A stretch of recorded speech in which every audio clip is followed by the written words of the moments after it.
Le preguntaba a la gente de ahí si conocía. No, no conozco.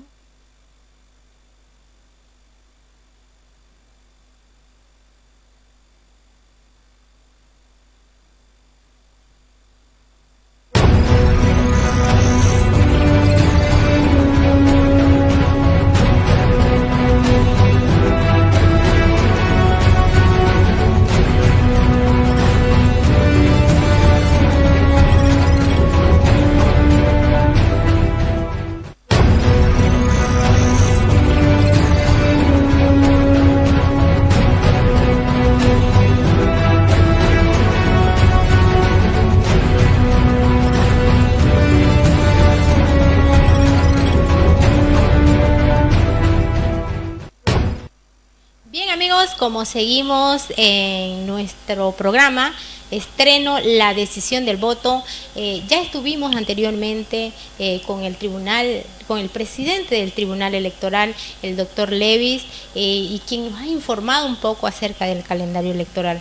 Hoy también hemos invitado a una candidata que hemos tenido bastantes comentarios en nuestra página, que la podemos presentar ahora. Es la doctora Eliana Acosta Quispe, candidata a primera senadora por Pando, Alianza Unidad.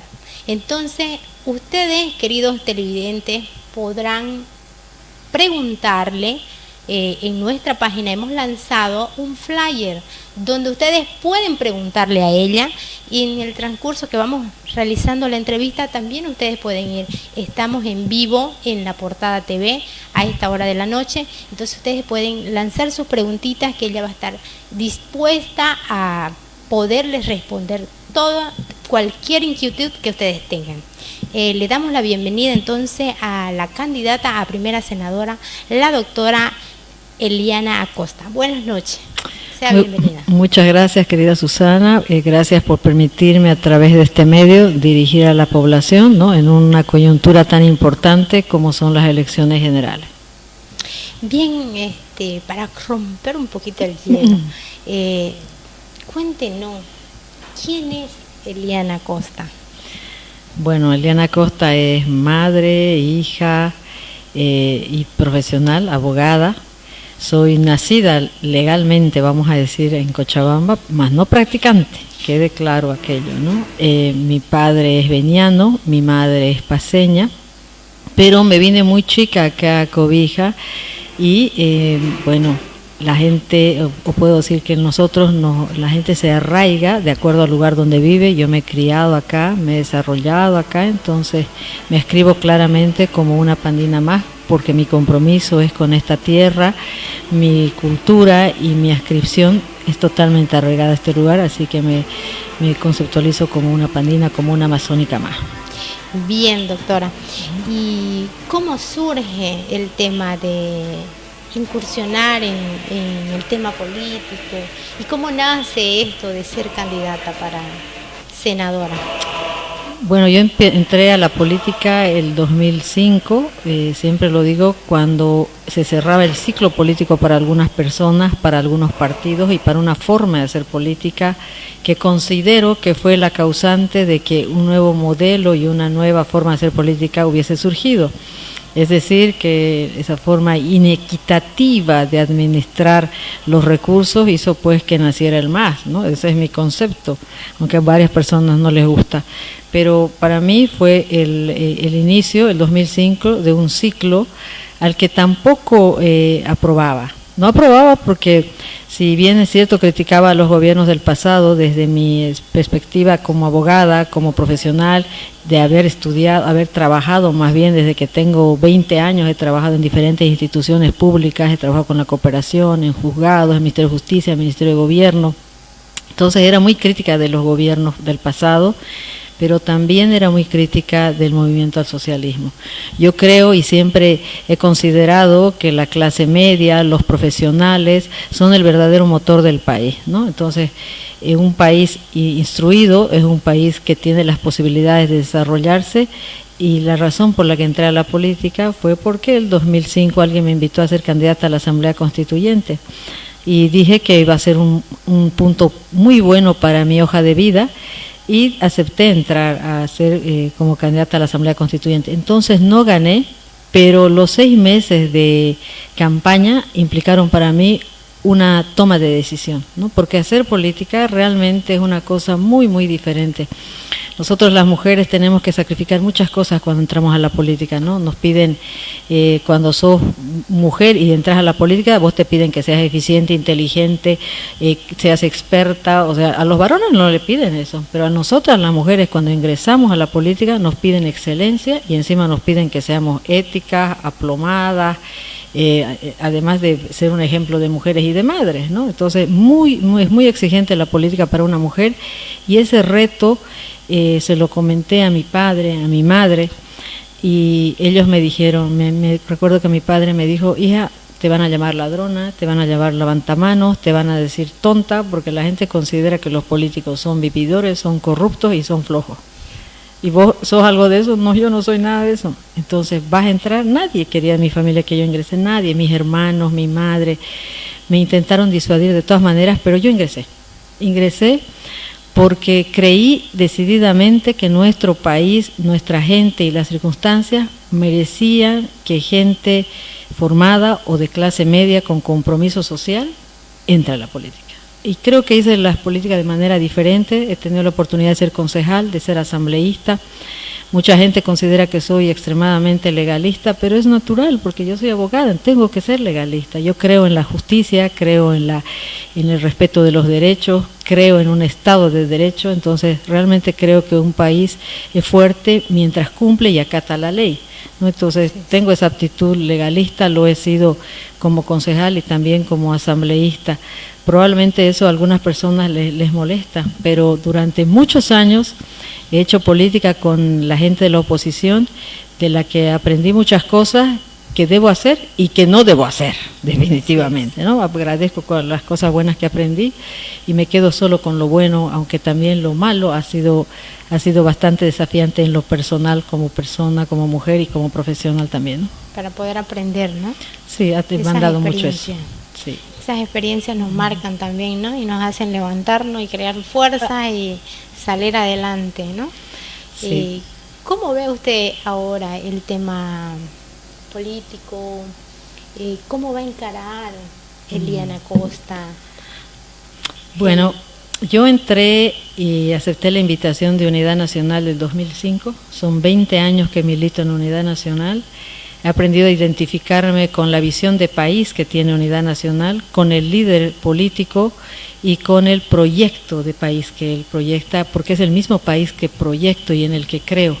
Prácticamente siempre digo que he utilizado como plataforma de lucha de mis convicciones, de mis ideales, a Unidad Nacional. Y comparto plenamente ese proyecto de país que tiene Samuel y que en el proyecto que lo ha ido siempre proclamando, presentando desde que se presentó la primera vez. La primera vez presentó un plan de gobierno que se llamaba La Bolivia de Todos, porque consideraba que los gobiernos del pasado no habían resuelto 2 temas tremendos en el país. El tema de la exclusión social y el tema de la falta de integración eran 2 temas inconclusos en el país para él, y es un tema en el que él hablaba y decía que todos podíamos ser integrados, que debía distribuirse la riqueza y que debería enfocarse en la educación, en ese 2005. Luego, con el crecimiento del tema de los recursos, ganaron bastante vigencia los recursos orgánicos, ¿no? Los productos orgánicos. Samuel puso la siguiente vez, pongamos Bolivia a trabajar, ¿no? Y él decía que teníamos grandes potencialidades. Entonces, algo que debo exaltar de Samuel es que aunque él haya perdido durante estos 20 años, como lo hicieron todos frente a un encantamiento que brindó ese Estado, ese país de humo que nos ha vendido el MAS, Samuel nunca dejó de visitar Bolivia, nunca dejó de visitar cada región. Aquí a Pando vino 2 veces al año, nos reunimos con sectores campesinos, mujeres, discapacitados, tercera edad, profesionales, empresarios. ¿Por qué? Porque es la única forma en la que uno puede estar conectado con la realidad, ¿no? Entonces yo considero en este momento que la política debe estar en torno a cambiar este ciclo. 20 años hemos tenido de un ciclo de supuesta inclusión, pero que en el fondo se ha convertido en una dictadura sindical, porque las organizaciones sociales decidían, inclusive si usted era profesional, si usted no era avalado por una organización social, usted no era pasible a tener respeto y la posibilidad de ingresar a un trabajo. Entonces creo que este modelo, que si bien es cierto es populista y ha tenido algunos aciertos, ha tenido también desaciertos, y esos desaciertos nos han llevado a lo que estamos en este momento. Hay una carencia, hay una crisis, se acabó el gas, se acabó el oro, se acabaron las reservas, y creo que ha habido una política de gobierno agotada, ¿no?, que en este momento demanda un nuevo cambio, y ese consideramos que es definitivamente con Samuel Doria Medina. Doctora, dentro de su proyecto político, ¿cómo encararán la economía, en el tema económico, en el tema de salud, acá en Pando? Samuel ha presentado el 8 de octubre las propuestas de solución para Bolivia y las propuestas de solución para Pando. Como te dije, la mayor fortaleza de Samuel es que jamás ha dejado de visitar las regiones, y en el caso concreto del departamento de Pando ha presentado 5 soluciones, además de algunas otras a largo plazo. Pero en el tema concreto de los 100 días, que es el eslogan que identifica a Unidad Nacional y en este momento al candidato Samuel Doria Medina, está el hecho de que tenemos que hacer primero una estabilización económica, que eso es lo urgente y lo inmediato y que se puede hacer en 100 días. Restituir los dólares al país es a través de eliminar el mercado paralelo del dólar, porque sabemos muy bien que ese blindaje que supuesto que tenía el boliviano no es real, porque todo lo que adquirimos fuera del país se compra en dólares y ahora lo evidenciamos, ¿no es cierto? Entonces, un tema que es totalmente importante es que en esos 100 días debemos lograr esa estabilización, y pasa con hacerlo con el sector privado, porque los únicos que hacen, hay que abrir las exportaciones. Las exportaciones son lo único que permiten que los dólares ingresen. Hay que tener una política de reducción del aparato burocrático del Estado, es decir, empresas públicas que son deficitarias, a los cuales el Estado le ha prestado dinero para el funcionamiento con la intención de que retorne, algo que no está pasando, y por lo tanto hay que cerrar esas empresas públicas. Además que hay que reducir la cantidad de funcionarios públicos, porque de verdad que el Estado se ha convertido en un Estado, el Estado burocrático se ha convertido en un Estado gordo, improductivo, y esos son aspectos que de pronto están generando un déficit. Estamos gastando más de lo que en realidad generamos. Y esas tareas urgentes que propone Samuel son las que se pueden hacer en 100 días de manera inmediata, ¿no? Hay que hacer una estabilización económica, que eso es lo más urgente y lo más inmediato. Y en el tema de salud.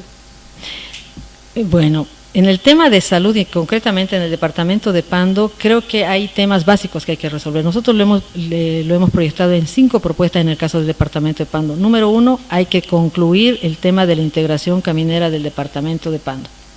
El departamento de Pando es el único departamento que no está integrado. Se ha construido a lo largo de estos gobiernos más de 1.500 kilómetros de asfalto y no se ha logrado concluir en nuestra carretera del tramo desde Porvenir hasta Puerto Rico. O sea, tenemos que concluir esta carretera y la integración es necesaria. La segunda propuesta, que es importante para el departamento de Pando, nosotros tenemos la energía más cara y la hacemos porque tenemos que quemar diésel para la generación de la energía. Tenemos que acabar con esa matriz y tenemos que cambiarla. Nos decía una profesional pandina que conectarnos al sistema integrado sería más costoso y más oneroso de lo que implicaría, por ejemplo, comprarlo del Brasil. Entonces, nuestra propuesta básica es una reducción del costo de la energía en un 25 hasta 30% a través del cambio de la matriz energética de generación, ¿no?, de energía en nuestro departamento. Un tercer asunto pendiente es el tema de la castaña. La castaña es uno de los mayores potenciales de nuestro departamento. No solo la castaña, sino los productos no maderables, y una política adecuada de producción de estos artículos es algo que se necesita concretar, o sea, es decir, industrializar. Y la industrialización pasa por generar ciudades intermedias como polos de desarrollo, porque no solo puede ser en Cobija, no solo puede ser en Porvenir, tiene que ser en ciudades intermedias, generando una industrialización de estos recursos estratégicos. el tema de la castaña debe salir de una vez con el sello de Pando, porque es nuestra. En el 100% Pando es 100% amazónica, y la almendra que sale con sello del Beni, sello de La Paz, de Cochabamba, de Santa Cruz, pero no sale con sello Pando, ¿no? Entonces es un tema que tenemos que resolverlo. En el tema de salud es determinante que dejemos de tener un elefante que no funciona, le falta equipamiento, le falta cobertura a nuestra salud, le falta ítem a nuestra salud, porque si nosotros tenemos un edificio bonito, pero no tenemos ni los profesionales, ni el equipamiento, ni la cobertura cuando la gente va y demanda una atención con el SUS, entonces no somos eficientes, no estamos haciendo algo importante. Por eso una de las propuestas importantes de Samuel en el tema de salud y educación es que el 50% de los recursos del Estado se repartirán ahora 50% entre el nivel central y 50% en los otros niveles de gobierno. Actualmente el gobierno administra el 87% de los recursos y solo nos permite distribuirnos entre municipios, gobernaciones y universidades de todo el país el 13%, ¿no? Entonces nos toca una miseria de asignación presupuestaria que no permite generar desarrollo en nuestro departamento, y por eso la propuesta de Samuel de autonomía plena de 50 y 50 va a responder, sobre todo para salud y educación, creo que va a lograr traducir en realidad aquello que los pandinos esperamos para desarrollar tanto la salud como la educación en nuestro departamento. Bien, doctora, muchas gracias. La doctora Eliana Costa nos acompaña esta noche en nuestro programa estreno de la decisión del voto. Como ya les había mencionado antes, hemos lanzado un flyer para que aquellas personas puedan hacerle una pregunta a la candidata. Hemos visto de que hay 2 preguntas para ella, lo cual se la vamos a exponer para que ella pueda responder la pregunta. Una de ellas es: ¿qué medida Bonnie Bismarck nos dice? ¿Qué medidas se tomarán respecto a nuestra zona franca? La pregunta para usted, doctora. Bueno, la zona franca de Pando es la única zona franca pública. Entonces hay que cambiar la naturaleza jurídica de nuestra zona franca, ¿no es cierto? Hay que cambiar, eso es primero, es esencial. Y cambiando la naturaleza de la zona franca, vamos a poderla hacer más eficiente y va a responder a las necesidades de nuestro departamento. Por ejemplo, nosotros deberíamos crear en la zona franca un puerto seco, porque estamos en medio de 2 países que generan intercambio comercial, y deberíamos nosotros constituirnos en un puerto seco que le brinde servicios a al intercambio comercial que estos 2 países hacen. Nosotros inclusive deberíamos generar otro tipo de desarrollos o de complejos industriales que puedan servir precisamente al desarrollo de estos países. No nos olvidemos que estamos frente a un país que tiene más de 200 millones de ciudadanos, 215 en el caso de Brasil, el Perú cerca de los 100 millones, entonces ellos realmente generan una dinámica totalmente diferente, ¿no? O sea, y nosotros podemos constituirnos con la zona franca en un polo de desarrollo.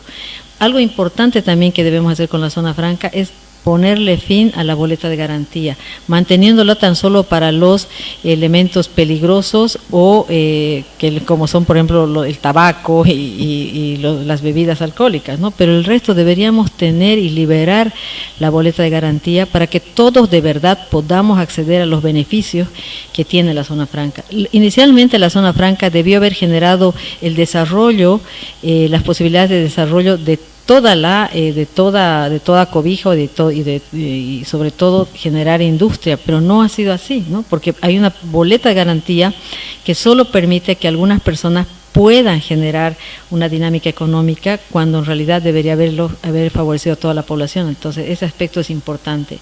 Además que, como dijimos, que esos recursos deberían distribuirse, pues tiene que ser a nivel central, que vaya una parte, pero el 50% de lo que se genera en la zona franca debe quedarse en el departamento y debe distribuirse en salud y educación. Muchas gracias, doctora. Vamos entonces a la segunda pregunta que hace el ciudadano Majo Duen. Dice, el plan de soluciones para Pando plasma a cabalidad lo que nuestra región requiere para impulsar su desarrollo. Como te comentaba, las propuestas de solución para Pando, que son 5, tiene que ver con integración, que es un tema pendiente y que debemos muy bien concretarlo con Samuel. El tema de energía más barata, porque no podemos hacer industria, no podemos desarrollarnos y no puede haber un mejor nivel de vida si seguimos pagando el costo de luz que pagamos hasta ahora. Entonces es un tema pendiente y es un tema que también al proponer como una solución, creo que resuelve un tema que nos interesa a los pandinos. El tema de darle que el valor del costo o lo que produce la almendra o la dinámica, toda la cadena productiva de la almendra se quede y salga con el sello de Pando, también permite que todos los actores involucrados en la cadena puedan recibir el beneficio y sobre todo que se quede en el departamento. El tema de una autonomía va a permitir que realmente, o sea, la autonomía no solo sea un discurso, sea algo que está escrito en la Constitución, sino que sea una realidad y por supuesto que resuelve algún tema que nos interesa como pandinos. Un tema pendiente también que es importante decirlo es que nosotros queremos terminar con la tutela de los departamentos sobre el departamento de Pando. O sea, somos el último departamento creado y de pronto necesitamos lo que era Asana. Nosotros irónicamente dependemos de Riberalta en el tema de la madera, en el tema hasta de la iglesia y no me acuerdo cómo se llama esta instancia que funciona la Iglesia Católica, pero depende igual de Riberalta. Entonces nosotros tenemos que ponerle fin a la tutela que han puesto instituciones sobre nuestro departamento, ¿no? Entonces es un tema pendiente que también nosotros queremos terminarlo desde el ámbito legislativo. Muchas gracias, doctora. La tenemos aquí a la doctora Eliana Costa, quien nos ha podido expresar todo lo que ha venido trabajando en el proyecto político de la alianza que ella representa. Muchas gracias, doctora. Agradecemos su tiempo también, agradecemos las preguntas que ha respondido al ciudadano. La tendremos en otra oportunidad, esperemos de que sí, ¿no? Yo más bien agradecidísima con ustedes y con la gente que ha hecho esas preguntas, ¿no? Y esperamos haber logrado cumplir un poco las expectativas y siempre ratifico mi compromiso con el departamento. No voy a ir a ganar por horas nalga, eso sepan ustedes, sino que vamos a usar la cabeza que Dios nos ha dado para ponerla al servicio de la población siempre. Gracias. Eso fue la entrevista con la doctora Eliana Costa. Espérenos que ya tenemos nuestro tercer bloque, a nuestra tercera invitada. En unos minutos retornamos, querido televidente. Somos más del 40% del padrón electoral y aún así muchos no votan. Y si te dijera que con tu voto puedes cambiar la realidad, votar es más que elegir, es alzar la voz por lo que te importa: educación, empleo, salud, justicia y futuro. Cuando no votas, otros deciden por vos. No regales tu poder. Jóvenes de Bolivia, participar es transformar. Elecciones Generales 2025. Bolivia decide.